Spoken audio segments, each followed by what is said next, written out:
Hello. Ted and I have had a special treat this afternoon. We've been in the garden for a picnic. We had a picnic tea. We sat on the grass. I've got a film here of Ted on the picnic rug. Would you like to see it?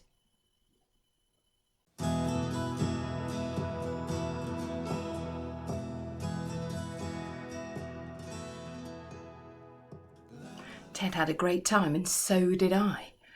And that is what today's story's about. It's about a picnic, but it's a very, very big picnic, not like Ted and I sat in the garden. And I thought we could share that story together. I've been doing some baking so that I've got something for this story, and I'm going to show you what I made afterwards. Shall we hear the story? Lots and lots of people were looking for Jesus. They wanted to listen to what he had to say. And they sat there all day, long time listening to Jesus. And they got rumbly tummies. They got really hungry and a bit grumbly because they wanted something to eat. Jesus' friends said to Jesus, "We haven't got any food. What are we going to do? Everyone's hungry." Jesus said, "See if anybody's got any food that we can share." And there was a boy who had his picnic all tied up in a cloth. Shall we see what his picnic was? Let's have a look.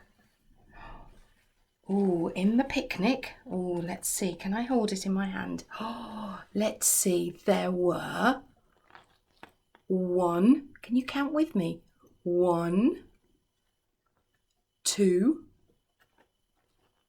3, 4, 5 rolls. 5 rolls, can you see? And what are these? Look, 2 fish. There we are, look, 2 fish. 5 rolls and 2 fish. And that was his picnic lunch. And Jesus took the food and he blessed it. He said a prayer to God and he asked God to bless the food. And then they shared the food out with the crowds.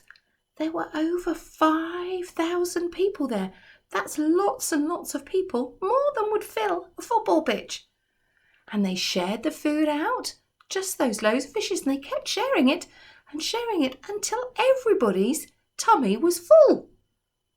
And do you know, at the end, they had enough food left over to fill 12 baskets with all the stuff that was left that people hadn't eaten.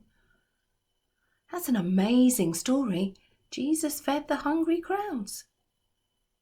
And God looks after us and gives us what we need. Now, this is made out of a special dough, which I've been making today. And I wondered if you might like to have a go at making some. I filmed myself so that you could see me making it. Shall we have a look and see if you can make some too?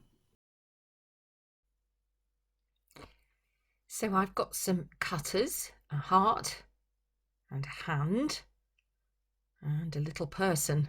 Perhaps you've got some Play-Doh cutters you could use, or some cutters in the kitchen. And I've got some salt dough, which I made from a cup of flour and a cup of salt, mixed together with a little bit of water. I mixed it together, a little bit of water at a time, until I had a nice soft dough. Now I'm rolling it out, ready for me to do the cutting. You might want some flour on the board in case it gets a bit sticky. So here's a person. And no, I'm going to do a hand now. There we are, that's it, that's a hand. And then you can carefully take off all the excess that's around the outside, all the spare pieces, and you'll be able to roll that up into a ball and make something else out of what you've got left. You've got to roll it out again and start again. And here are my 2 salt dough shapes ready for going in the oven. And they need to go in the oven on a low temperature for quite a long time until they're all dried out. Well, that's our story for today. I hope you have fun making salt dough, and I look forward to seeing you again soon. Bye.